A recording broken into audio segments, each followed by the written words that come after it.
He was Chinan Ryoga, a nine-star hunter feared by all but the noble families and constellations conspired against him, leaving him broken amidst the burning ruins of the capital. Until a bloodied pocket watch rewound the threads of time now reborn in the past, he embraces forbidden necromancy, gathering power from darkness and forgotten gods. He recruits deposed titans and legendary spirits, forging an army of the undead from the shadows, mastering ancient arts to defy his grim destiny. Now amidst the burning ruins of the eastern capital, the trap is finally being sprung, and he lies broken on the ground surrounded by the carnage of his defeat as the Romanov family, one of the 7 noble houses, arrives to finish the job. Clutching a bloodied pocket watch, he struggles to maintain focus amidst the heavy smoke, while his ragged breathing echoes through the silence of the destroyed and desolate city streets. He kneels in the dirt, clutching his prize as he glares at his enemy, cursing the name of Dmitri, the man who stands before him as his executioner today. High above the rubble, a hooded observer watches Chinan Ryoga with a cold, detached gaze. This is Dmitri, the powerful 9-star hunter and chosen incarnation of Odin himself. The dying hunter demands to know why they are so desperate to see him dead, and Dmitri laughs, confirming his lack of patrons and defiance are both reasons.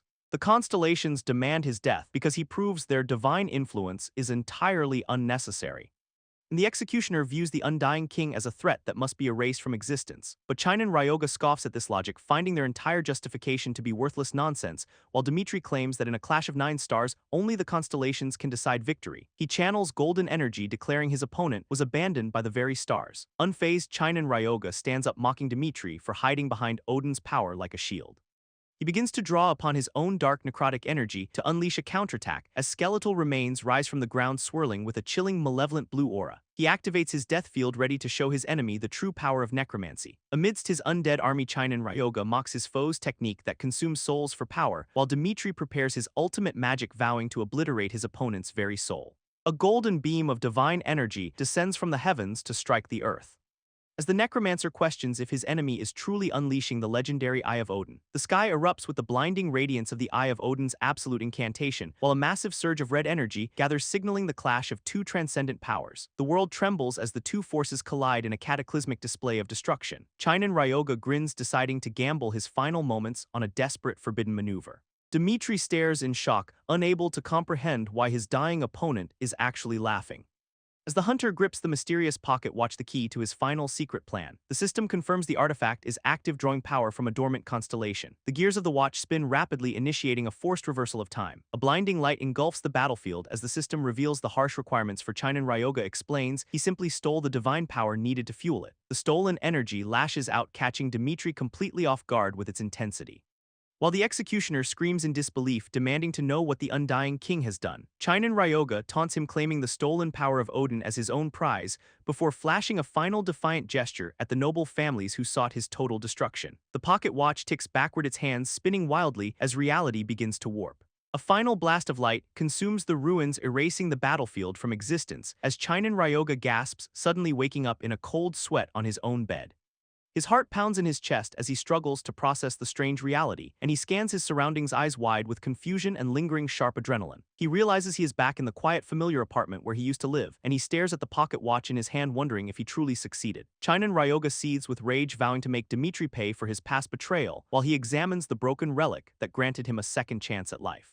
He smiles, realizing his desperate gamble to trigger the artifact actually succeeded, as the system prompts him to select a class on the day it first appeared. His status screen confirms his base level and his unique innate mental resistance trait, while the system offers him the choice between the paths of martial artist, mage, or cleric. Chinan Ryoga reflects on his past life, deciding not to rush into a class choice, as he resolves to survive this time by leveraging his future knowledge to grow stronger. He prepares to head out, fully committed to changing his grim destiny, arriving at the Natsuhabara Hunter Market to acquire a specific hidden item. A clerk greets him with a smile, unaware of the dangerous purchase he intends, as Chinan Ryoga asks for the cursed ring of nether darkness, shocking the store employee. She recoils in visible alarm, warning him that the accessory is indeed cursed, but he remains undeterred, asking for the price despite the clear danger it poses. He walks through the market, having spent half his savings on the dark artifact, while the clerk warns him that the store holds no liability for any resulting damages. He holds the ring, knowing its reputation for inflicting terrible debuffs on its wearer, as the system details the ring's nature, confirming it will assault his mind with curses. But Chinan Ryoga knows a secret that allows him to bypass the ring's lethal drawbacks, and as he slips it on, dark energy surges, granting him the power of necromancy. His eyes glow with a chilling light signaling his transformation into a true summoner, and he prepares to face his destiny, his curse manifesting as a dark swirling aura. The golden divine presence of Dmitri looms over him like a radiant judgmental god. Dmitri mocks him, calling him a monster for choosing the path of rotting flesh, and the executioner challenges his ability to win without the support of any divine constellation. He again mocks Chinan Ryoga's lack of divine protection from any constellation, then channels a concentrated beam of light ready to strike down the necromancer. Chinan Ryoga stands his ground, staring up at the overwhelming power of his enemy, but the system suddenly intervenes, blocking the mental interference meant to crush his spirit. His absolute resistance activates, allowing him to withstand the divine pressure effortlessly as the system confirms he has successfully overcome the trial of the cursed ring. Chinan Ryoga recalls the secret to mastery. He must embrace the darkness, not resist. He challenges Dmitri, declaring he will forge his own path without any constellation, and resolves to create his own legend, becoming a master of his own destiny. The ring pulses with newfound energy, its grade rising from rare to epic status. Chinan Ryoga grips the artifact, a confident smirk playing across his face as power surges. He selects his class from the system menu, solidifying his path as a necromancer, while the system grants him the unique trait Guide of Death to boost his summons. He gains a significant reduction in spirit power consumption for his dark magic, acknowledging this successful start, feeling the weight of his new grim potential. Chinan Ryoga reviews his current status, noting he only has 2 usable skills for now. He realizes his regression has reset his power, leaving him at grade 1, while he reflects on the system's rigid rules, knowing he cannot bypass the level grind. He understands that reaching the 9-star realm of transcendence requires more than just effort. As he prepares to leave, knowing his current strength is far from enough to win, he stares into the distance, vowing to secure a powerful guardian star for himself, and he boards a plane traveling toward the mysterious and ancient temple of Kronos. While he arrives at the site, planning to recruit a fallen god to his side, and he recalls the history of the defeated constellations who lost to the Olympian gods, as he seeks out the Titans, the only entities willing to challenge the current order. Chinan Ryoga stands before the ancient altar, ready to summon a forgotten power from history, as he clutches the shattered pocket watch, sensing the unique resonance of its former owner. And he raises his hand, channeling his energy to beckon a fallen constellation into existence, while he slams his fist onto the stone, shattering the silence of the sacred chamber. And the relic glows with blinding intensity, reacting to his desperate call for a dark alliance. As space itself begins to warp, tearing open a gateway to the realm of the Titans, and the temple trembles, bathed in a celestial light that heralds the arrival of a god, while Chinan Ryoga watches the stained glass erupt with power, waiting for his target to appear. And a booming voice echoes through the hall, demanding to know who dares disturb his slumber, while the massive spectral form of Kronos manifests, radiating an aura of pure ancient authority. And Chinan Ryoga wears a calm, knowing smirk, completely unfazed by the Titan's overwhelming divine presence, as he greets the deposed king of the Titans, acknowledging the weight of his tragic history. And Kronos stares down at him, his golden eyes burning with the remnants of his pride, while Chinan Ryoga keeps his grip on the watch, the anchor for this dangerous, otherworldly negotiation. And the Titan questions the boy, wondering if he is truly the one who reversed time. As Chinan Ryoga gestures to the watch, confirming his identity and his mastery over the timeline. And Kronos wonders why a human would seek him out, questioning the motive behind this awakening, while the Titan recalls his fall from grace, stripped of his throne by the Olympian gods. And Chinan Ryoga cuts to the chase, asking the Titan if he still craves his revenge, while Kronos narrows his eyes, clearly intrigued by the audacity of this young mortal challenger. And Chinan Ryoga offers a deal, promising to secure the Titan's vengeance if he becomes his guardian, while the Titan scoffs at the idea of a human taking down the mighty gods of Olympus. And Chinan Ryoga holds the watch tight, his resolve hardening as he prepares to prove his worth, while he declares he reached the 9-star realm alone, vowing to crush Zeus and his allies. And he reveals his true target, marking the 7 great families as his ultimate final enemies. Kronos mocks the boy, calling his plan to target the Karamanlis family small and insignificant, while the Titan questions why a regressor would choose the path of a lowly necromancer, and Chinan Ryoga retorts that the harvest god's nature is actually compatible with his dark arts. As the system reveals that Kronos presides over both the harvest and the flow of time, and the scythe, a symbol of the harvest, is also the mark of the Grim Reaper, while Kronos roars in fury, warning the mortal not to overstep his bounds with such claims. As the temple shakes under the weight of the Titan's overwhelming and ancient divine pressure, and Chinan Ryoga stands firm, shouting that this is no time for the Titan's fragile pride, while he challenges the fallen king, asking if he truly wants to remain powerless forever. And Chinan Ryoga demands that Kronos embrace his vengeance, even if it means changing his nature, as he urges the Titan to reclaim his lost glory and strike down Olympus alongside him.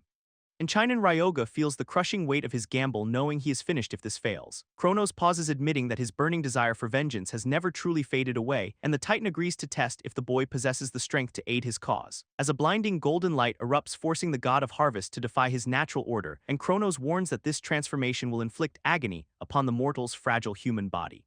while the Titan reaches out offering to become the guardian star if the boy can endure, and Chinan Ryoga braces himself shocked by the sudden and intense initiation of the contract. As Kronos declares him, an agent bestowing the title of his saint upon the young man, and Chinan Ryoga reels from the revelation, realizing the massive burden of becoming a saint, while divine energy surges through him, clashing violently with his inherent dark necromantic essence.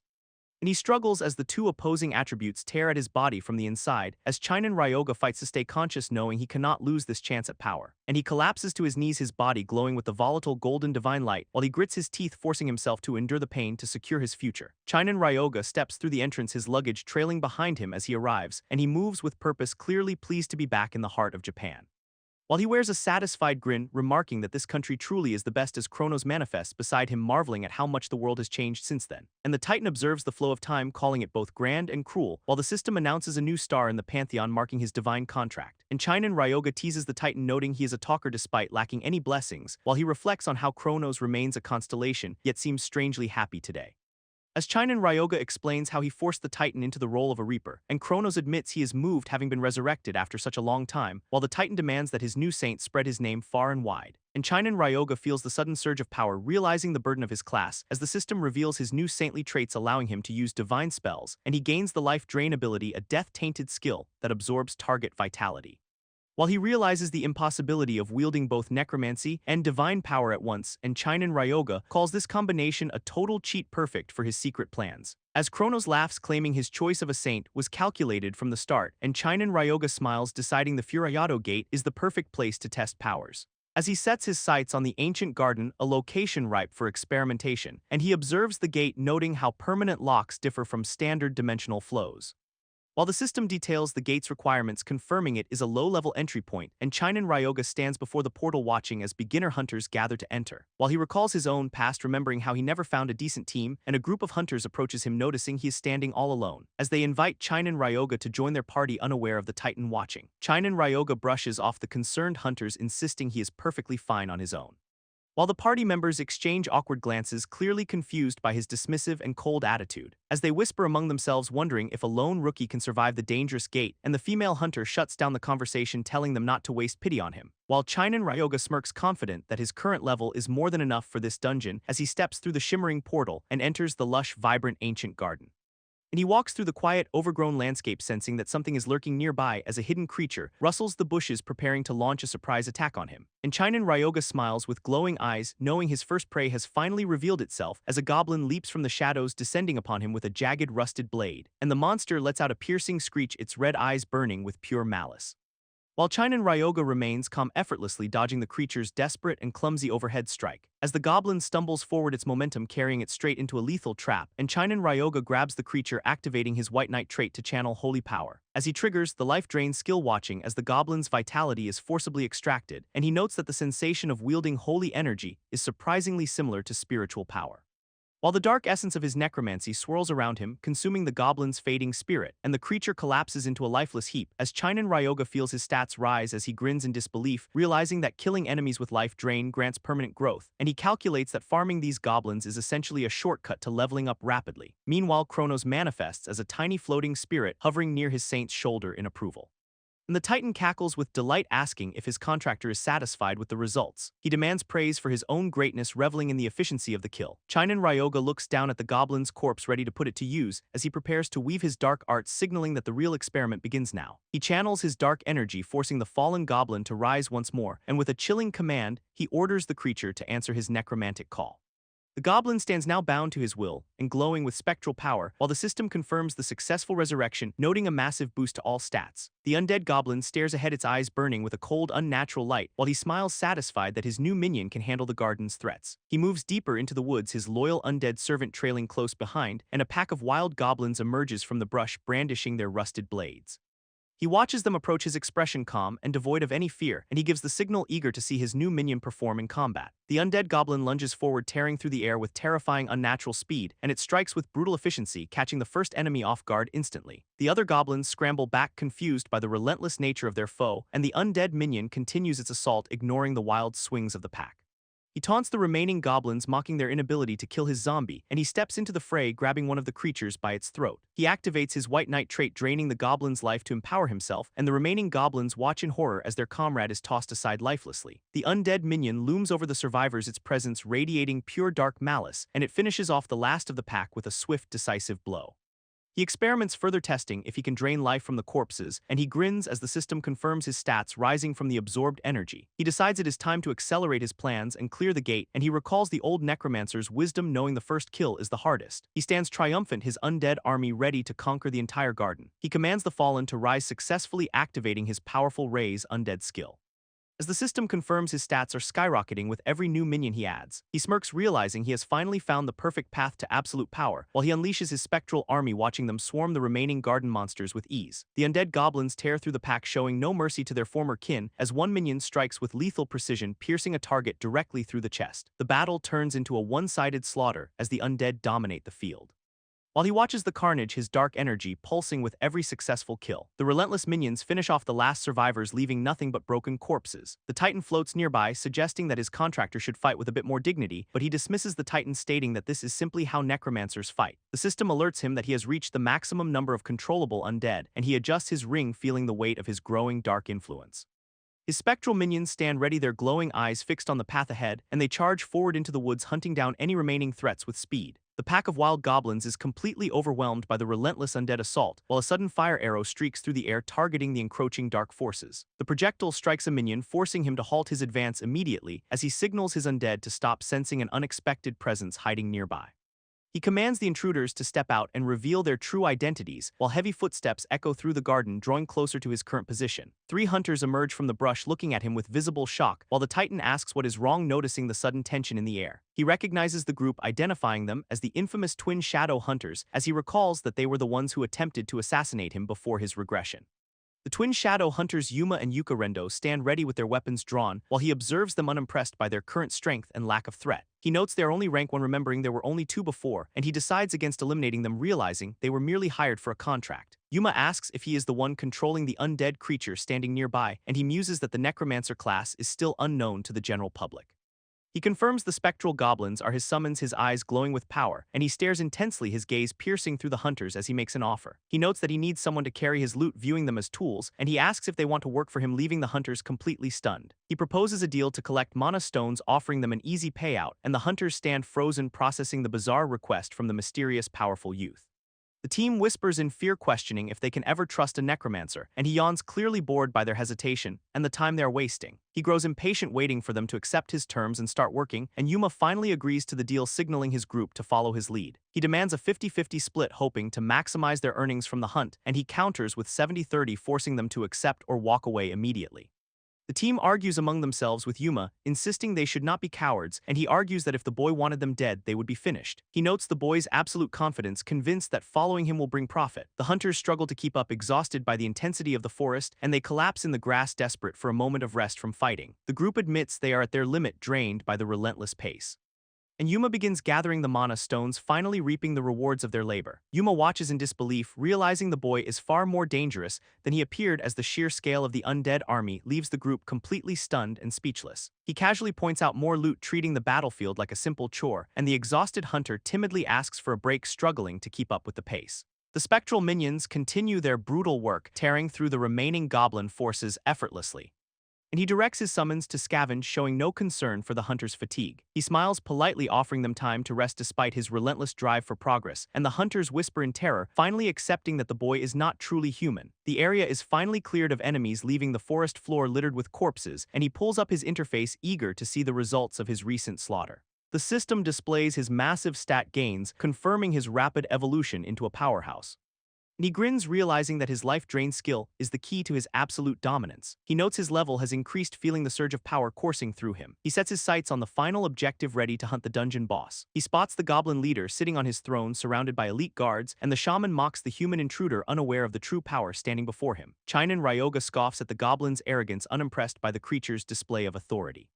and the hunters warn him of the shaman's strength, fearing the consequences of this confrontation. The shaman locks eyes with Chinan Ryoga, commanding his minions to capture the human, and the goblin horde charges forward screaming in a frenzy to satisfy their leader's demand. Chinan Ryoga remains calm, ordering his spectral army to tear them down to bone, and the undead clash with the goblins, engaging in a violent struggle for the throne.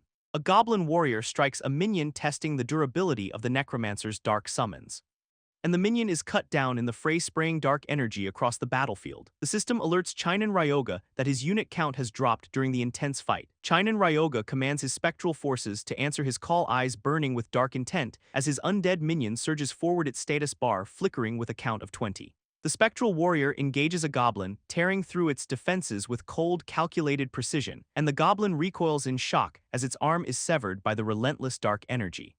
The watching hunters panic, realizing Chinan Ryoga is turning their fallen enemies into his soldiers. The goblin shaman raises his skull-top staff, chanting a dark incantation to empower his horde, and a spectral totem erupts from the earth, radiating a crimson aura that buffs the goblins. The emboldened creatures sharpen their blades, their eyes glowing with a frenzied, unnatural red light, and the shaman cackles, boasting that his totem grants buffs to allies while debuffing all enemies. Chinan Ryoga stands unfazed, watching his minion effortlessly snap the shaman's staff in two, and the shaman stares in absolute horror, his back turned as his power source crumbles. He screams in rage, furious that a mere human dared to touch his sacred totem, and the broken pieces of the skull staff scatter across the blood-stained forest floor. The spectral minion delivers a crushing blow, shattering the shaman's remaining defenses with ease. Chinan Ryoga smirks, mocking the creature's futile attempt to maintain control over the battlefield, and he taunts the shaman, asking if he feels frustrated now that his advantage is gone. The shaman desperately activates a madness hex, hoping to turn the tide of battle, and the nearby hunters cower in fear, struggling to resist the overwhelming pressure of the magic. The goblin horde receives a massive stat boost, their strength and agility surging by 50%. And the undead minion continues its slaughter, its unit count slowly ticking down under the pressure. The spectral army clashes with the buffed goblins, trading lethal blows in the chaos, and another minion falls, its dark form dissipating into blood as the unit count drops further. The forest floor becomes a graveyard of broken bodies, the undead numbers dwindling rapidly, and Chinan Ryoga observes the carnage, finally acknowledging that the staff was the shaman's trump card. The shaman gloats about the bone staff, oblivious to the fact that his end nears. Chinan Ryoga mocks the shaman, realizing the enemy's staff is crafted from simple bone, and he grins with cold confidence, knowing this fight will be an absolute breeze. He activates his bone control ability, reaching out to seize the shaman's dark weapon, and the goblin leader panics, struggling to maintain his grip on the vibrating cursed staff. Chinan Ryoga snaps the staff in half, instantly interrupting the shaman's powerful madness hex, and the goblin stares in disbelief, screaming at the human who shattered his sacred tool. The system confirms the hex is broken, causing the goblin horde stats to plummet, and the shaman cries out in confusion, unable to comprehend how his magic was countered. The system alerts Chinan Ryoga that the goblins are suffering a massive backlash effect, and he taunts the broken shaman, daring him to try using his specialty curse again. The system displays the details of his bone control skill, showing its lethal potential. And Chinan Ryoga notes that the staff's power is fueled by pure concentrated goblin resentment. He tosses the broken bone back toward the shaman with a dismissive, mocking gesture, and the skull piece flies through the air, piercing the shaman with terrifying dark speed. The goblin leader realizes his life is ending, his eyes widening in pure shock, and the sharp bone fragment strikes true, impaling the shaman through his own dark armor. The skull remains embedded in the goblin's chest, draining the last of his energy. And Chinan Ryoga triggers his life drain skill, absorbing the boss essence into his own. The system rewards him with significant stat gains, proving the boss was worth hunting. Chinan Ryoga turns back, his expression shifting as he notices the hunters watching him, while the stunned group stares at him, clearly unsettled by his ruthless and efficient methods. He finishes harvesting the remaining essence, showing no hesitation while looting the fallen boss, and holds a bottle of blood, casually mentioning he almost forgot to collect it. Chinan Ryoga orders the exhausted hunters to handle the cleanup, walking away without care as the terrified group looks over the massive graveyard, overwhelmed by the carnage he created. The city skyline glows under a bright sun, marking the end of their long mission. Chinan Ryoga steps out of the portal looking calm and collected after the intense fight, while his exhausted team follows behind, carrying the heavy loot from the defeated goblin horde. The surrounding crowd whispers in disbelief, shocked that such a small group survived the dungeon. Chinan Ryoga checks in with his team, suggesting they find a local shop for their stones, but the team leader insists they handle the sale personally to ensure a truly fair price. Chinan Ryoga glares sarcastically, questioning if they expect him to trust them after just meeting, while the team looks dejected, but he quickly laughs it off, revealing it was just a joke. He asks for an estimate, and the team leader values their haul at 6 million. Chinan Ryoga holds up the skull staff, dismissing its value due to its heavy restrictions, and explains that the staff is practically useless for most despite the tempting spirit boost. The system confirms the staff is cursed, requiring a priest to wield its dark power. Chinan Ryoga smirks knowing that priests lack the spiritual energy to actually utilize the weapon and decides to keep it for himself, leaving the team stunned by his bold choice. He tells them to just deduct the staff's value from his share of the total earnings, but the team leader refuses, insisting they never could have succeeded without his incredible combat skills. After a brief exchange, the team agrees to follow his lead for future dungeon dives as Chinan Ryoga smiles, genuinely pleased with the competence and loyalty of his new team members. He confirms their team name the rookies before setting their next meeting for tomorrow morning. The next day arrives and Chinan Ryoga enters the lush, dangerous terrain of the ancient garden, where he immediately unleashes his spectral power, effortlessly cutting down a monster in the dense forest. He glances back at his team, gauging their stamina as they push through the brush. The team members struggle to catch their breath, clearly pushed to their absolute physical limits, and the leader admits they have reached their breaking point, unable to continue the hunt today. Chinan Ryoga sighs, seeing their bags are overflowing, and allows them to head back home. Chinan Ryoga stands surrounded by his spectral army, ready to push deeper into the forest. He confirms he intentionally sent the other hunters away, declaring that he refuses to have any spectators while he tests his new dark powers. He ventures into the northern reaches of the ancient garden, a dangerous, untamed wilderness, and his sharp eyes catch a sudden movement in the shadows, signaling an incoming ambush. A pack of aggressive frogmen leaps from the brush, weapons raised to strike him, but Chinan Ryoga remains calm, summoning his spectral minions to intercept the incoming frogmen horde. The spirits tear through the attackers, their spectral blades carving deep into the flesh as a massive frogman lunges toward him, its red eyes glowing with a primal rage, while a spectral warrior manifests behind the beast, driving a spear through its armored chest. And the system tracks the kill count, showing the frogmen falling one by one, as the battlefield becomes a chaotic blur of green blood and relentless ghostly strikes. And Chinan Ryoga notes that the frogmen possess superior stats, making them a worthy challenge, while he channels his bone control, launching the skull staff like a projectile of death. And the cursed weapon pierces a frogman, triggering a system alert about reduced piercing power as the frogman stands stunned, its body struggling against the dark, lingering magical effect. While he closes the distance, delivering a crushing blow that shatters the creature's guard, and he infuses the staff with spiritual energy, drastically increasing its lethal piercing damage output. As he prepares for the next wave, his confidence growing with every successful brutal strike, while he uses bone control to manipulate the battlefield, pinning multiple frogmen in place, and the system warns that maintaining this level of power is draining his spiritual reserves. As he casts Raise Undead on a fallen frogman, further taxing his dwindling energy pool, but he grins, deciding that the cost is worth the overwhelming tactical advantage gained, and he commands his new army of undead frogmen to rise and serve his will. As the final enemy falls, the system chimes to confirm he has reached level 6. He smiles, noting his strength is rapidly returning to his pre-regression levels, while he vows to eventually confront and defeat the powerful Sorcerer King. As he arrives at a hidden ancient structure deep within the garden, and he steps inside with his spectral frogman army trailing closely behind him, while he carefully holds a glowing green heart, preparing for a dark ritual, and he snaps at his spectral companion, demanding silence so he can focus as he drips shaman blood onto the heart, initiating a forbidden magical process. While the heart pulses with dark energy, signaling the success of his experiment, and he grins, realizing he has unlocked a secret area ahead of schedule. As the system alerts him that he has discovered the hidden trial grounds, and he stands in the center of a massive ancient arena ready for battle, while he recalls failing this trial in his past life, now determined to conquer it, and he commands his spectral army to stand guard as the trial begins. As a blinding flash of light erupts, signaling the arrival of his opponent, and a massive clawed hand slams into the arena floor with immense force, while he watches with intense focus, bracing for the upcoming challenge. And the system declares a one-person participant limit, forcing him to stand alone. As he locks eyes with the beast, his gaze burning with cold determination, and a towering draconian emerges with the system setting a 10-minute survival timer. While the Constellations watch, having commissioned this trial to test potential candidates, and the elite draconian soldier prepares to crush any challenger in its path. As his spectral companion mocks him, doubting he can survive even 10 seconds. And he scoffs at the insult, refusing to let his spirit be broken. While he analyzes the draconian, knowing it is weakened but still a lethal threat, and he raises his hand, signaling the start of this desperate high-stakes duel. The necromancer tells the beast he needs time to remodel his spectral frogman army, and he mocks the typical trope of villains waiting patiently for a hero's transformation, as he begins the dark process, swirling his energy around the fallen frogmen. While the system confirms the successful conversion of his minions into lethal plague zombies, and he recalls his past life as a powerful 9-star necromancer with pride, as he stands ready in the arena, commanding his new undead legion to advance, while the massive draconian lunges forward, closing the distance with terrifying predatory speed. And the spectral plague zombies leap into the air to intercept the charging beast, as the draconian finds itself swarmed by the relentless, ghostly attackers in close quarters.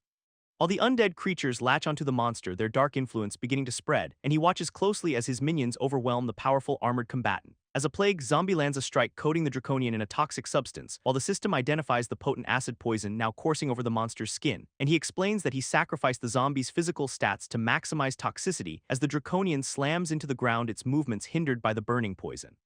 While the beast's massive claw tears through the arena floor in a desperate rage, and the monster roars preparing to launch another assault against its cunning opponent, while he taunts the draconian impressed by its ability to endure the acid, and he channels spiritual energy into his staff to reinforce his defensive capabilities. As the draconian strikes, but he blocks the blow with a shimmering barrier, while he notes with concern that the beast remains dangerous despite the heavy poisoning. And he narrowly deflects a crushing attack, the impact shaking the entire arena floor. As the draconian readies itself for a final decisive lunge toward the necromancer, and he prepares his counter, calling upon his mastery of bone control. As he drives a spectral bone spike into the beast, pinning it down instantly, the massive draconian roars in agony as the spectral plague zombies swarm its body, and he commands his undead legion to finish the beast off without hesitation. While the spectral creatures tear into the draconian, their dark influence consuming its strength, and the monster struggles in vain as the relentless undead cling to its armored hide. As a plague zombie delivers a final crushing blow fueled by concentrated toxic energy, and the draconian collapses under the weight of the assault, its defenses completely shattered, while he watches with a cold smile knowing the trial is finally over. The defeated draconian falls to its knees gasping as its life force rapidly fades. And he approaches the fallen beast, his gaze fixed on the spoils of war. As he activates his life drain ability, siphoning the remaining power from the dying monster, and the system confirms he has successfully cleared the ancient trial grounds with ease, while his spectral companion marvels at his ability to conquer the dragon race with undead, and the system bestows the crest of perseverance, a permanent buff for his mental focus. As he inspects the new crest, satisfied with the rewards of his hard-fought victory, and he eyes the dragon's corpse, already planning to turn it into a powerful minion, while he explains his intent to create an undead far superior to the original beast. He ponders his next move, realizing he needs specific alchemy tools to proceed, and he travels to a familiar location in Saitama Prefecture to find his target. As he stands before an old building, memories of his past life flooding back, and he notes that the structure remains exactly as he remembers it from before. While a sudden violent explosion erupts from within, shaking the very foundations of the building, and he coughs through the thick smoke, unfazed by the chaotic familiar welcome. As a man in a lab coat emerges from the wreckage looking startled and frantic, and he grins, his eyes locking onto the person he has been searching for, as he confirms he has finally found the alchemist he needs for his dark plans. Chinan Ryoga tracks down the legendary Aratani Rinya, Japan's most renowned and skilled master alchemist. As he confronts the startled researcher amidst the wreckage of his own private laboratory, and the necromancer introduces himself, boldly stating his intent to utilize the alchemist's specialized tools, while Aratani Rinya reacts with visible disgust, clearly unimpressed by the necromancer's sudden uninvited arrival, and he clarifies that he is not here to borrow, but to offer guidance, as he reveals his knowledge of the intermediate heal potion currently under development by Rinya. And the stunned alchemist questions how this stranger could possibly know about his secret research, while Chinan Ryoga points to the unstable volatile concoctions currently sitting on the laboratory desk, and he observes the dangerous state of the brewing potion with a calculated knowing gaze as Rinya panics, wondering how he managed to stabilize such a volatile explosive mixture, and he dismisses his confusion, claiming this technology is years ahead of current standards. While he offers to demonstrate his superior methods by cutting his own arm open, and the alchemist watches in shock as he uses a scalpel to draw blood as he drips his own essence into the mixture, demonstrating his mastery over life energy, and the potion reacts, instantly bubbling with newfound potent stability right before Rinya's wide eyes, while he stands triumphant holding the perfectly refined vial as proof of his expertise. And the alchemist is completely mesmerized, his initial disgust replaced by pure scientific wonderment, as Rinya stammers, struggling to comprehend how the impossible was achieved with such effortless grace, and he teases the alchemist, playfully snatching the vial away to keep him hooked, while Rinya reaches out, instinctively desperate to get his hands on the miraculous finished product, and he confirms the alchemist's burning curiosity regarding the secret formula behind the success. As he leans in, demanding that Rinya commit his strength to their future collaborative efforts, and he proposes a partnership, promising to share advanced recipes in exchange for loyalty, while he dictates the terms of their deal, demanding a lopsided royalty split for himself, and he smiles knowing the brilliant but naive alchemist is already trapped in his web. Chinan Ryoga flashes a sinister grin while presenting the glowing vial to the wary alchemist. And the massive defeated draconian corpse looms in the background, waiting to be repurposed, while Aratani Rinya stares at the beast, his scientific curiosity warring with his deep unease, and he casually explains his necromantic intent to transform the monster into a servant, as he commands the hesitant alchemist to stop observing and start assisting with the process, and Rinya protests the lack of a formal contract, clutching his tools with nervous energy. While he brushes off the concern, effectively forcing the alchemist into his workspace, and the spectral companion notes that Reniaz's caution stems from his traumatic corporate betrayal as the memory of his past, where his hard work was stolen by greedy superior surfaces, and he scoffs at the gods, remarking on the cycle of human greed and obsession, while he challenges Reniaz's hesitation by promising to reveal his true overwhelming capabilities, and he hands the alchemist a tool forcing him to participate in the dark experiment. As Reniaz's eyes widen, his professional pride piqued by the necromancer's strange precise instructions, and the two men finally align their efforts, the alchemist begrudgingly accepting the new task, while he dictates the exact complex ratios required to melt the F-rank magic stones, and Reniaz completes the delicate task with surprising speed, leaving him momentarily impressed as the alchemist wonders what dark purpose the necromancer has for this specific refined catalyst. And he begins pouring the mixture over the draconian, initiating the forbidden ritual, while he explains his plan to engrave cursed formulas directly into the monster's skeletal structure. And the two work in tandem, layering complex magical seals to boost the minion's power, as he demands repetition, pushing the exhausted alchemist to maintain a grueling steady pace. And Reniaz grinds the materials with frantic intensity, his focus pushed to the absolute limit. While the ritual concludes with a surge of dark energy, the draconian corpse finally shifting, and he remarks on the speed of their progress, ignoring Reniaz's 3-day exhaustion, as the shell-shocked alchemist watches him, truly terrified by the mysterious power he wields. He marvels at his own ability to animate a corpse despite his low rank, while the alchemist acknowledges that his methods defy logic but produce undeniable high-quality results, and he turns his attention toward the next phase of their dark collaborative plan. As the alchemist formally agrees to the partnership, finally committing to the necromancer's strange vision, and he admits that Chinan Ryoga has saved him years of tedious, solitary, and difficult research, while the alchemist vows to cooperate fully if it means pushing the boundaries of his science, and he welcomes him as his exclusive personal alchemist to serve his growing dark ambitions as he shifts his focus to finding a suitable soul to power his massive eldritch dragon. And he confirms a payment on his phone before scouting for a new dangerous job, while the group arrives at the edge of the boundary, a place teeming with hidden threats, and the trio of rookies stands ready, asking him if he has summoned them here, as he instructs them to drop their defensive stances and follow his lead into the woods, and they question why he would bring them to such a dangerous monster-infested northern zone, while he smiles, claiming he is simply paying respects to an old familiar acquaintance today. And he pauses near the thick brush, sensing that his target is finally within his reach, as the group moves cautiously through the tall grass, unaware of the lurking hostile presence nearby. And they suddenly spot a powerful 2-star orc, its eyes locked onto their vulnerable exposed position, while the rookies panic at the sight of the beast, questioning his reckless, dangerous plan, and he prepares to test his processed ghoul bone, a tool crafted from spirits and magic.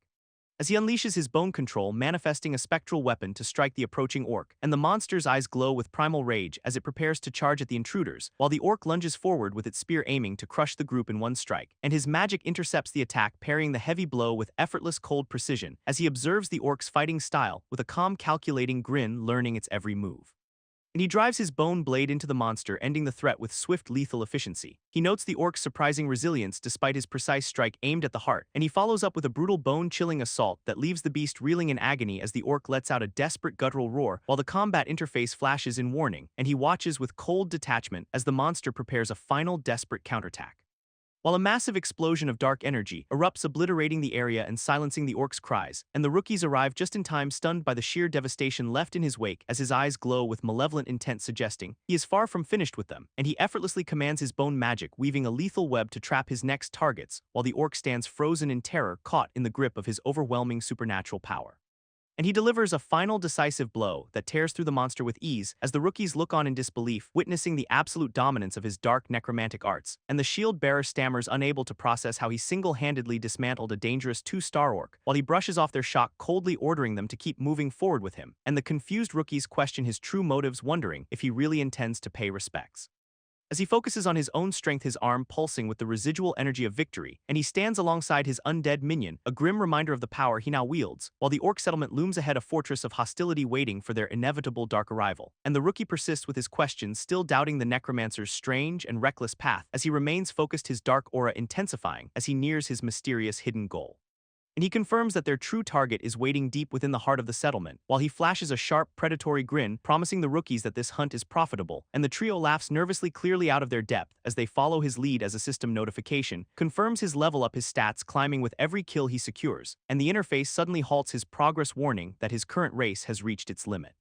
While he sighs, accepting that his growth is not infinite but still hungry for more, he stands with his undead companion, deciding to end their current scouting mission. He returns to the campsite where the three rookies are resting by the fire while they complain about the long wait, unaware of his recent dark power gains. Chinan Ryoga informs them they will march toward the orc settlement tomorrow morning. The team settles in for the night, leaving the rookies to handle the watch.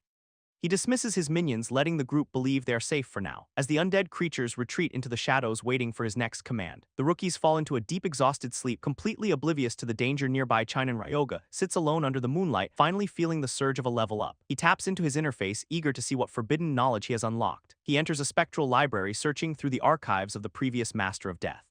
But his hand freezes as he realizes the system is still blocking his most desired content. A harsh notification flashes, denying him access until he reaches level 45 or higher. He scoffs at the pathetic beginner guides provided, insulted by such low-tier necromancy knowledge. Chinan Ryoga sighs, accepting that even basic information is better than having nothing at all. He sits in the quiet library, flipping through the pages of a dusty ancient tome. His eyes scan the complex glowing runes that detail the secrets of his dark arts. A sudden chime echoes through his mind, confirming he has learned a skill. Back at the camp, one of the rookies wakes up from a restless, nightmare-filled sleep. He gasps in terror, feeling a cold, unnatural presence looming directly over his bed. He stares in horror at the towering skeletal monster standing silently in the dark, as Chinan Ryoga steps out from the shadows, coldly ordering the panicked rookie to wake up. The rookie stammers, questioning why the necromancer looks so different and menacing this early morning. Chinan Ryoga smiles with a predatory glint, admitting he made a few upgrades. He reveals his new armored zombie army, boasting overwhelming strength and terrifying bone-clad durability. Chinan Ryoga reviews his new abilities, Bone Armor and Flesh Ripple, to enhance his undead army. He declares it is time to march toward the looming orc settlement with his minions. As the sun rises over the horizon, casting a blood-red glow across the dangerous wild landscape, the group advances together, the rookies flanked by the towering, silent presence of his undead. The massive wooden gates of the orc settlement appear, signaling the start of their raid. An orc sentry spots them, letting out a frantic guttural cry to alert the entire camp. Waves of spear-wielding orcs rush out, their eyes burning with primitive, unbridled rage and hostility. As Chinan Ryoga raises his hand, channeling his dark energy to exert absolute control over Bones, a sudden violent surge of power erupts, shattering the ground beneath the charging orc horde. His magic tears through their ranks, leaving the enemies scattered and broken in the dust. Chinan Ryoga calmly brushes off the noise, wielding a sharpened bone like a lethal blade. A massive orc warrior emerges from the shadows, roaring in defiance at the intruders. As the beast raises its heavy axe, preparing to crush the necromancer, with a single strike, rows of orc archers draw their bows, aiming a hail of arrows at the group. The shield bearer blocks the incoming volley, his magical barrier glowing under the intense, rapid impact. The archer rookie retaliates, her crossbow crackling with fiery energy as she takes her aim. She unleashes a burning bolt, shouting for her teammates to watch the path ahead. As the fire arrow pierces through the orc, causing the beast to howl in searing pain. Chinan Ryoga grins, satisfied with his team's performance as he watches the chaos unfold. The orcs launch a desperate full-scale charge, hoping to overwhelm them with sheer brute numbers. Chinan Ryoga commands his undead to attack, their movements precise and devoid of any fear. One of his skeletal minions winds up, its fist glowing with a cold, necrotic light. It delivers a devastating punch, sending a shockwave that blasts the orcs backward instantly. Chinan Ryoga smiles, realizing his late-night studies have made his necromancy far more effective. As he watches, the remaining orcs tremble, their morale shattered by his overwhelming dark display. Chinan Ryoga taunts the orcs, claiming their initial assault was merely a light appetizer. The enraged orc horde charges forward, desperate to crush the necromancer and his minions. The undead warriors clash with the attackers, their weapons meeting in a violent spark. An orc's heavy axe strikes true, damaging the armored zombie's defenses and reducing its durability. Chinan Ryoga remains calm, activating his new bone armor skill to reinforce his undead minion. The zombie's protection is instantly restored, its durability surging as it continues the fight. He triggers Flesh Ripple, a bizarre ability that causes the undead flesh to distort. The magical effect strikes the orc, causing the beast to howl in sudden agony. The orcs clutch their bodies in pain, overwhelmed by the strange necrotic energy attack. The rookie watches in shock, realizing Chinan Ryoga is using zombie flesh to restrain them. He marvels at the necromancer's tactical brilliance, noting his skill management is truly elite. Chinan Ryoga stands his ground as a massive mutated orc warrior steps onto the battlefield. The beast radiates a dark, intense aura, its eyes glowing with a sinister red light. The orc undergoes a terrifying transformation, steam rising from its body as it powers up. The system alerts Chinan Ryoga that the enemy has evolved into a dangerous special specimen. Chinan Ryoga smirks, finally finding a challenge worthy of his time as the battle intensifies. The mutated orc swings its massive spear, preparing to strike with lethal, crushing force. Chinan Ryoga watches the weapon arc through the air, completely unfazed by the threat. He raises his hand channeling dark energy to activate his powerful bone control ability. Spectral jagged bones erupt from the ground surging toward the mutated orc warrior. The sharp projectiles pierce the beast's chest drawing blood as they strike with precision. The necrotic energy tears into the orc causing its physical form to rapidly decay. The mutated warrior screams as the bones consume it tearing through its very essence. The orc struggles against the encroaching magic, realizing the bones are claiming its life. Chinan Ryoga smiles noting the high spiritual cost of his devastating final offensive move. He pierces the mutated orc mocking its inevitable demise with cold, calculated indifference. As his spiritual power drains rapidly, the cost of maintaining such lethal control mounts high. He knows he must strike the heart instantly or the beast will surely recover. He channels his remaining energy, pushing his bone control to its absolute breaking limit. The jagged bones impale the mutated warrior, sealing its fate in a violent surge. The massive orc collapses defeated by the necromancer's overwhelming display of dark tactical power. As Chinan Ryoga gasps for air, his body reeling from the intense draining magical exertion, but he quickly activates life drain, siphoning the lingering energy to stabilize his own condition. His spiritual power begins to climb the necromancer, recovering his strength amidst the carnage. As a satisfied smirk crosses his face, his vitality returning with the stolen dark essence. The remaining orcs witness the slaughter, their primitive minds gripped by pure unadulterated terror. They scramble toward the gates, desperate to flee from the unstoppable bone-wielding nightmare. But Chinan Ryoga refuses to let them escape, his eyes glowing with a predatory dark light. As he triggers a final ripple of necrotic energy tearing through the fleeing orcs' bodies. The beasts are crushed instantly, their escape cut short by his relentless magical assault. The survivors are left broken and helpless, trapped by the necromancer's terrifying absolute control. Chinan Ryoga stands triumphant, his undead army looming over the ruins of the settlement. As the mutated orc's heavy axe lies abandoned, a trophy of the brutal one-sided victory, his rookie allies survey the battlefield eager to claim the glowing valuable mana stones. Chinan Ryoga spots the rare prize, his hand closing around the blood-stained powerful weapon. The system confirms the blood axe's lethal potential, its power growing with every drop absorbed. As Chinan Ryoga admires his new acquisition, satisfied that the raid was worth every effort, and he hands the weapon to Yuma, tasking his team with gathering the remaining scattered loot, while the rookies agree to handle the cleanup, urging their leader to finally take a rest. But as he turns away, Ryoga spots a mysterious ancient tree, and his journey continues. He calls out to the mysterious presence, inviting it to step into the light, and a massive ancient tree looms over the landscape, radiating a heavy and ominous pressure. Ryoga exhales, his grip tightening on his weapon as he prepares for conflict, and he smirks with dark intent, ready to face whatever challenge this entity presents. He swings his weapon, channeling his power to strike at the heart of the tree, and a surge of magical energy tears through the air, clashing against the ancient wooden barrier. Ryoga questions his own aggression, wondering why he must constantly fight every powerful entity, and a dark spectral presence emerges from the tree, its eyes glowing with a sinister light. He smiles, greeting the entity as if he recognizes the power within it, and the spirit reveals itself as the legendary magic fighter Sora Kashiwagi standing before him. Ryoga questions how the spirit knows his name, his guard remaining fully raised, and Sora recalls the hero who stopped the monster wave 35 years ago. Noting that a cenotaph stands in his honor, ensuring his sacrifice is never truly forgot. The system details Sora Kashiwaga's fame as a master of both martial arts and magic, and the spirit reflects on his past, satisfied that his final sacrifice was not in vain. Ryoga observes that many others died without leaving behind a name or legacy, and the spirit demands to know the meaning behind those cold, calculated words. Ryoga brings up the tragic fate of Naruhito Byakugo, a sub-master of the guild. And a flashback reveals the desperate soldier screaming into his radio for immediate backup support. Civilians are trapped in the southern district, surrounded by a horde of ravenous monsters, and the soldier continues to plead for help, his voice cracking under the immense pressure. The soldiers struggle to hold their ground against the overwhelming, crushing force of enemies, and the radio crackles with a cold response, confirming that no backup will ever arrive. The soldier realizes the bitter truth, understanding they were merely pawns in a scheme, and he accuses his superiors of using them as decoys while escaping through the north. The radio crackles with a cold voice, bragging about how they successfully escaped the carnage, and Ryoga seethes, realizing the superiors knowingly gambled with civilian lives for their own gain. The voice on the other end dismisses his anger, showing zero remorse for the betrayal. And the radio confirms that the survivors will be hailed as heroes for stopping the wave. Ryoga crushes the radio in his hand, the bitter reality of the injustice sinking in, and a monster lunges from the shadows, forcing him to snap back into the brutal fight. He unleashes a precise strike, cutting through the enemy with his dark bone-wielding power. As the creature falls, the weight of the past tragedy still burning in his mind. The flashback continues, showing the desperate order to save civilians while the leaders fled.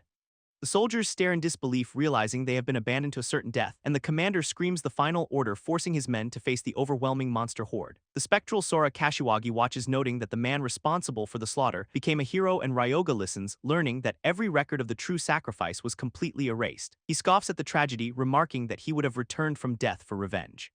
and the spirit looms over him demanding he stop the talk and get to the point. Ryoga smirks, promising that he will help the spirit finally achieve his long-awaited vengeance. The dark entity stares back, its glowing red eyes burning with a lingering ancient intensity, and Ryoga offers a pact, inviting the spirit to join his army as an undead. He channels his necromantic energy, the air humming with the power of a binding contract, as he presents a powerful vessel ready to house the spirit's soul within his own ranks. The spirit pauses, contemplating the offer while looking down at the prepared empty shell, and the entity admits that revenge was never its goal even after all these years. The spirit sets a firm condition, declaring that it will serve but never harm innocents, and Ryoga recognizes the noble resolve, seeing the same spirit that existed before his regression. He smiles, realizing that some hearts truly never change even across different lifetimes. Ryoga acknowledges the spirit's noble sacrifice, calling him a true hero through and through, and with a smirk he gives his word to assist the spirit in his final quest. The spectral entity accepts the terms, agreeing to serve as Ryoga's new undead, and the system confirms the successful acquisition of the legendary spirit Sora Kashiwagi as a minion. Ryoga recalls his past life, wondering how much stronger this ally could have been.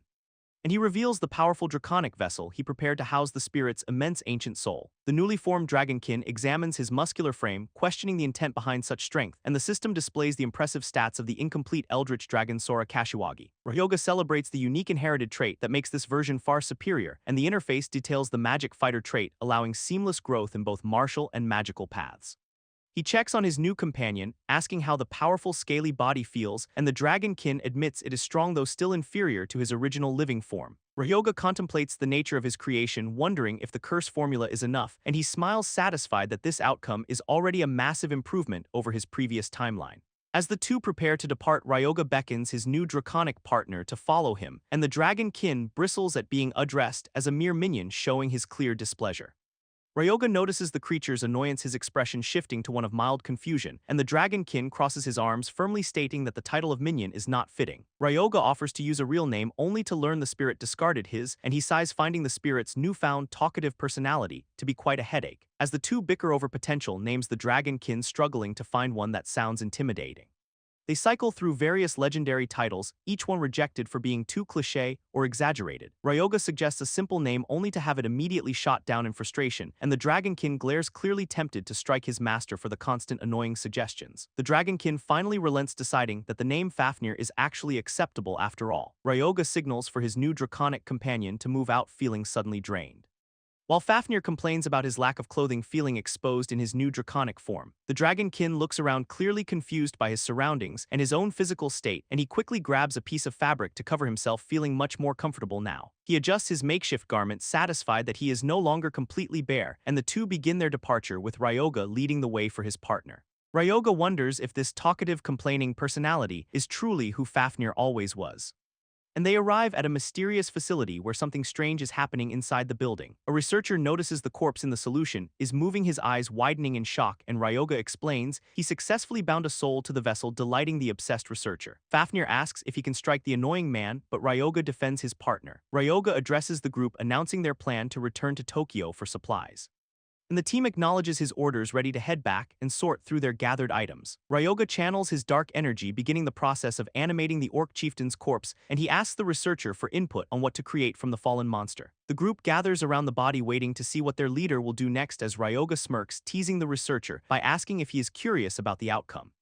And the researcher frantically denies it, still traumatized by his previous painful experiences with alchemy. While he continues to work with his tools, unable to suppress his intense scientific curiosity, and he admits that Chinen Ryoga's abilities constantly exceed his wildest expectations, as Chinen Ryoga performs a flesh separation technique, manipulating the dark energy with precision, and the orc's body begins to warp and shift under the influence of the necromantic power. While a spectral observer watches, noting that one can never have too much combat strength, and the system confirms the skeleton's high completion rate, boosting all its stats by 100%. As the researcher hands over the necessary extract, helping Chinen Ryoga finalize the powerful new undead. Chinen Ryoga carefully drips the solution, optimizing the skeleton's defensive traits for maximum combat efficiency, and he smirks, satisfied that his new creation will serve as the perfect bodyguard. While his eyes glint with dark ambition, clearly pleased with the result of his experiment, as the system registers the newly summoned skeleton guard, ranking it as a solid undead. And Chinen Ryoga sternly commands the skeleton to protect him whenever he uses life drain, while the skeleton chatters its teeth in obedience, signaling its readiness to serve its master. As Aratani questions why he chose a skeleton, noting the tactical advantages of such durability. Chinan Ryoga explains that bones are light rot resistant and perfect for his close-range combat, while Aratani marvels at his foresight, deeply impressed by the meticulous planning behind every undead, as Chinan Ryoga instructs Aratani to watch over the skeleton while he runs some errands. And Aratani looks confused, wondering why his leader is heading out at such an hour, while Chinan Ryoga reveals he must visit the Pantheon to receive a holy spell reward. As Aratani's jaw drops in complete disbelief, struggling to process the mention of holy magic, and he panics, shouting in confusion as he tries to understand the implications of this. While the spectral spirit looms behind Chinan Ryoga, looking like a pious praying priest, and Chinan Ryoga calmly repeats that the Pantheon summoned him to receive a holy incantation, while Aratani continues to lose his mind, unable to reconcile necromancy with such divine favor. As the spectral spirit remains in his holy pose, casting a strange glowing light, and Chinan Ryoga claims he is a devout believer, leaving Aratani even more utterly baffled. While Aratani clutches his head in denial, finding the entire situation to be completely impossible, and Chinan Ryoga shifts the topic, asking if the pat for the healing potion is ready, while Aratani stammers a response, still reeling from the shock of the previous conversation. And Chinan Ryoga notes his speed, emphasizing that he refuses to procrastinate in this market, while Aratani frets over the lack of publicity for their products until the next exhibition, and Chinan Ryoga offers to promote the potions himself, promising to find the right opportunity. Chinan Ryoga accepts the vial, his mind already calculating the massive profits to be made, and he smirks, fully aware that this single item could change his financial standing forever. As he envisions the wealth pouring in, confirming that money is the ultimate power here, while his companion watches, deeply unsettled by the dark aura radiating from such a supposed priest. And they arrive at the Pantheon, a towering structure that emerged following the Great Cataclysm, where Chinan Ryoga observes the bustling market, unimpressed by the mundane nature of the space, as he notes that even divine beings demand offerings, yet finds no true relics of power. And he begins his ascent, questioning why such a sacred place would lack any real security, while he complains about the lack of modern amenities, forced to climb the endless stone stairs, and he realizes the climb is a test of devotion with over 100 steps remaining. As his spectral companion mocks his fatigue, urging him to push through the final stretch, and Chinan Ryoga asks how much further, only to be told he is barely halfway there. As he trudges upward, feeling the weight of the journey, while his spirit guide floats along, and he grits his teeth, determined not to let this grueling effort go to waste today. As he finally reaches the summit, standing before the vast star-filled dome of the Pantheon, and the system alerts him to the blatant disgust and suspicion of the watching constellations, while his companion gloats about their success, prompting Chinan Ryoga to demand a moment of silence. And the spirit steps forward, ready to claim his turn and manifest his divine influence. As he touches the light, officially registering his presence within the ranks of the Pantheon, and the system confirms the acquisition of two powerful, albeit dark, holy incantations for Chinan Ryoga. As the interface details the buffs, boosting stats and allowing for calculated high-damage counterattacks, and the spirit boasts of his generosity, though Chinan Ryoga remains focused on the utility. While the spirit continues to laugh, reveling in his own perceived greatness and divine status, and the system delivers a harsh reality check, noting his lack of sufficient divine standing. As Chinan Ryoga mocks the system's limitations, realizing they have a long way to go, Chinan Ryoga remains confident, knowing his recent power gains have permanently shifted the balance of strength, and as he walks through the city, he is suddenly intercepted by an unwelcome face from his past. While Sadek Shaidru confronts him, demanding to know why he was seen emerging from the Pantheon, and the bulky rival looms over him, clearly relishing this chance to intimidate his former orphanage peer. As Chinan Ryoga stares back with cold indifference, forcing the man to identify his own history, and Sadek Shaidru boasts about their shared past, trying to establish a sense of dominance and familiarity, while Chinan Ryoga shuts him down, instantly dismissing the man as nothing more than a common bully. And a dark memory surfaces of Sadek Shaidru cornering him, acting as a cruel tormentor back then, while the flashback reveals the man's aggressive nature, accusing him of snitching to the orphanage director, and Chinan Ryoga recalls the precise moment he finally fought back, breaking the bully's nose in retaliation. As he taunts Sadek Shaidru about that old injury, watching the man's face twist with pure rage, and the rival forces a fake smile, trying to regain his composure after being publicly insulted. While Sadek Shaidru flaunts his new guild emblem, eager to prove his current status and influence, and he reveals his membership in the Aragiri Guild, hoping the prestige will finally intimidate his target. As he mocks Chinan Ryoga's presence at the Pantheon, assuming he is still a low-tier hunter, and Chinan Ryoga remains unimpressed, noting that the man is still the same pathetic person inside, while Sadek Shaidru loses his temper, his composure shattering under the weight of the biting mockery. And he prepares to strike, his fist clenched tight as he readies a violent, impulsive attack. But his arm is suddenly caught in a firm iron-like grip, stopping the assault in its tracks, and Jaman Ragu, a leader from the Aragiri Guild, steps in to prevent a public disturbance. While Sadek Shaidru stammers in frustration, desperate to justify his aggression against his old rival, and Jaman Ragu suggests a formal match, instead looking to settle the dispute in a controlled environment. While the guild leader silently judges Chinan Ryoga, wondering why he would dare provoke a powerful group, and Jaman Ragu goads them both, encouraging them to resolve their long-standing grudge with their fists. While Sadik Shaidru laughs, convinced that his target is still a novice who stands no chance. Chinan Ryoga accepts the challenge with a cold, calm demeanor, ready to settle the score, while Sadik Shaidru sneers, clearly underestimating the man he once tormented at the orphanage. As Chinan Ryoga taunts his rival, questioning if he is already getting cold feet, and the bully snaps, losing his composure as he screams at Chinan Ryoga to pay. They arrive at the Aragiri Guild Gymnasium, a sterile space designed for high-stakes combat training, where the two rivals stand on the arena floor watched by the guild leader nearby, and Chinan Ryoga reveals his secret weapon, summoning his dragon-like proxy to fight for him. While Sadik Shaidru mocks the summon, unaware that his own stats are being scanned instantly.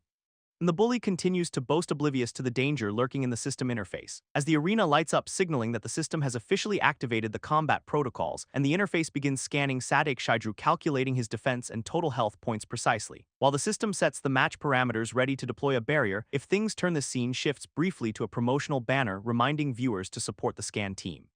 And Sadik Shaidru laughs, still convinced that he holds the upper hand in this fight, while Chinan Ryoga remains unimpressed, barely acknowledging the insults thrown his way by the bully. As the dragon proxy steps onto the mat, his heavy claws sinking into the floor, and the creature flexes his muscles, eager to test the limits of his physical form, while Chinan Ryoga gives the order to engage, warning his proxy not to hold back. But he quickly corrects himself, asking the beast to test the opponent's skill instead.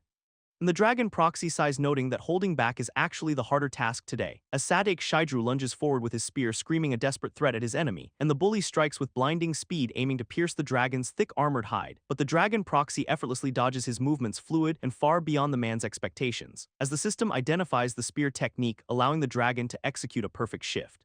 And the dragon effortlessly pivots, leaving Sadik Shaidru swinging at nothing but empty cold air. He lunges forward again, unleashing his Kairag spear technique in a desperate single-point breakthrough, while Chinan Ryoga watches with cold disdain, mocking the slow speed of his rival's attack. And the dragon proxy effortlessly catches the spear, leaving the bully stunned by the sudden halt, as Sadik Shaidru struggles to pull his weapon free, realizing his strength is completely outmatched here. And Chinan Ryoga insults his lack of strategy, calling his impulsive fighting style truly pathetic, while the dragon proxy notes that in a real death match the bully would be finished, and the creature sighs, realizing he accidentally used too much power despite trying to hold back, as the dragon proxy delivers a crushing blow, slamming his hand directly into the rival's chest, and the impact sends a shockwave through the arena, forcing Sadik Shaidru to his knees. While the bully screams in agony, his face twisted in a mask of pure unadulterated pain, and Chinan Ryoga looms over him, taunting him about the old nose injury from their childhood. As he notes how the bully has grown, though he still cries out just as easily, and Sadik Shaidru growls in frustration, his pride shattered as he stares up at his enemy, while the dragon proxy stands ready, waiting for the next command from his master Chinan Ryoga. And the bully attempts a final desperate strike, swinging his spear with everything he has left, but the dragon proxy counters with a brutal strike, shattering the ground beneath their feet. As Sadik Shaidru loses his grip, his weapon flying away as he realizes he is doomed, and the dragon proxy grins, warning that repeating the same technique makes him an easy target, while the creature delivers a swift, precise kick, shattering the bully's defenses with overwhelming force. And the sound of bone cracking echoes through the gym, signaling the end of the match, as the dragon proxy towers over the broken man, declaring that the fight is finally over, and a massive claw descends, stopping just inches from the terrified face of the fallen bully, while Sadik Shaidru breaks down in tears, fully realizing that he has been completely and utterly defeated, and he begs for the assault to stop, cowering before the immense power of the proxy. While Chinan Ryoga stands back, breathing heavily as he watches his rival crumble in total defeat. Chinan Ryoga smirks, noting that the intervention came much faster than expected, as the system interface flashes across the arena, officially declaring the match to be over, while a concerned ally kneels beside the injured bully, promising to call for a priest immediately. But Chinan Ryoga interrupts, pointing out that a priest is already present at the scene. And he scoffs at the suggestion, reminding them that low-tier healing cannot fix a shattered bone, as the ally looks on in confusion, demanding to know how he plans to fix it, while Chinan Ryoga pulls out a mid-grade potion, his expression remaining cold and entirely detached, and the ally gasps at the cost, while Chinan Ryoga mentions the success of mass production, as the prideful bully refuses the help, screaming at Chinan Ryoga to just get lost. But Chinan Ryoga ignores the outburst, insisting that he is only trying to offer assistance, as he pours the glowing liquid onto the wound, secretly thrilled to find a test subject, and the potion reacts instantly, shimmering with magical energy as it makes contact with the injury, while the ally watches in shock, seeing the bone and flesh knit back together perfectly, and a dark hunger flickers in the ally's eyes as he covets the powerful healing potion. while Chinan Ryoga turns away wearing a subtle calculated smile that hides his true intentions, as the ally presses him for information demanding to know where he bought the rare item, and Chinan Ryoga realizes the man has taken the bait, setting his trap into motion. While the two men kneel on the floor discussing the rank of a guild captain, and Chinan Ryoga challenges him to a fight, promising to reveal the potion's source afterward. As the man accepts the challenge, eager to prove himself despite the clear power gap. While Chinan Ryoga laughs, claiming the previous match was too short and demanding a real fight, and the system signals the start of the new match as the dragon proxy stands ready, while the challenger leaps into the air, launching himself toward the dragon with desperate intensity, and he unleashes a powerful sword technique, striking the dragon proxy with a flurry of blades, as the dragon proxy deflects the assault, impressed by the speed of the man's sudden thrust. The dragon proxy absorbs a flurry of strikes, though his massive frame struggles with mobility, while a system warning flashes highlighting his vulnerability to the opponent's persistent rapid-fire damage output, as the challenger leaps high, raining down precise attacks that force the dragon to retreat, while Chinan Ryoga observes from the sidelines, noting that this specific matchup is inherently disadvantageous, and he reveals that the entire encounter was a calculated trap to provoke his target. As the dragon proxy grunts, determined to adapt his sluggish movements to counter the agile foe, while Chinan Ryoga smirks, praising his proxy's resolve and unwavering loyalty during the heat of battle, and deciding he cannot remain a passive observer, Chinan Ryoga channels his own dark magical energy, as he activates the impure blessing, surging the dragon proxy with a sudden overwhelming power boost.